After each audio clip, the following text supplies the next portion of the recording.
Баршаңызға сәлем достар. Бүгінгі видеода сүзбеден жасалатын керемет дәмді жұмсақ болып шығатын сырниктардың рецептісімен бөлісетін боламын.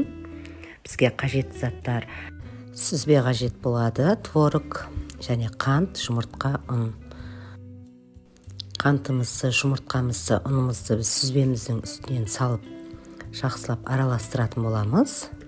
Бір шымшым тұз саламыз. Біздің сүзбеміз құрғақ болғаны дұрыс.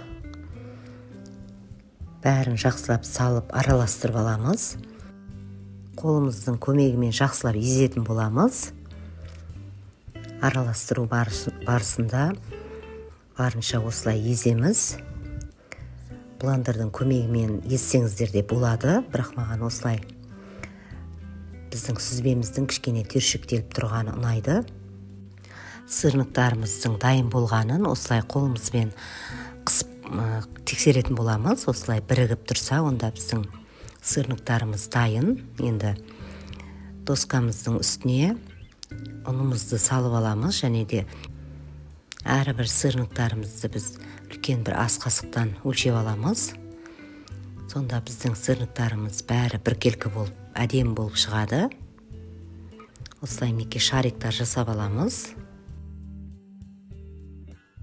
Қажетті заттардың бәрін осы видеоның астына өлшеммен жазып қалдыратын боламын. Дәл осылай жасасаңыздар, сіздердің сырниктарыңыз өте керемет дәмді болып шығады. Дөңгелетіп осылай жасап алған шариктарымызды енді ұнымызға аунатып аламыз. Осы сырниктарды формасын шығарып, морозильникте бірнеше күнге сақтасаңыздар да болады. Осы темір кальцияның көмегімен біздің сырниктарымызды осылай айландырып аламыз. Пышағымыздың көмегімен бетін тегістеп отырамыз. Тағы да бір айналдырып алатын боламыз шаригімізді.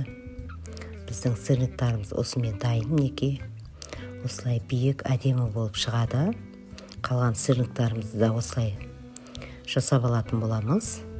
Біздің дайын болған сырниктарымызды міндетті түрде 2-3 сағатқа морозильникке қойып алу қажет. Сонда біздің сырниктарымыз өз формасын өте керемет ұстайтын болады. Бірақ мен видеоға түсіріп жатқандықтан қазір бірден дайындап пісіретін боламын. Табамызды отымызға қойып, табамызға аз мөлшерде сұйық майымызды құйып қыздырып аламыз. Және де формасын шығарған сырниктарымызды салып, екі жағын қызартып, қызарғанша қуырып алатын боламыз.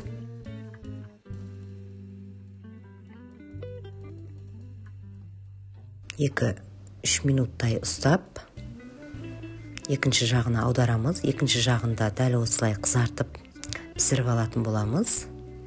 Біздің сырниктарымыз тез қызарады. Осылай мінекей екі жағын бірдей қылып қызартып пісіріп алдық. Енді осы пісіп дайын болған сырниктарымызды біз пешімізге 150 градуста 10-15 минутқа қойып алатын боламыз. Қызып тұрған пешімізде 10-15 минут тұрды. Біздің сырниктарымыз дайын. Өз қалауларыңыз бойынша шоколадпен немесе қаймақпен, сироптармен ұсынсақ болады. Астарыңыз дәмді болсын, жасап көріңіздер. Өте керемет дәмді болып шығады. Мен шоколадпен ұсынатын боламын. Бетіне осындай бананнан сироп құятын боламын. Өте керемет дәмді болып шығады. Біз сироптарымызды пеште пісіргендіктен біздің сироптарымыз өте нәзік, воздушный, сондай әдемі болып піседі.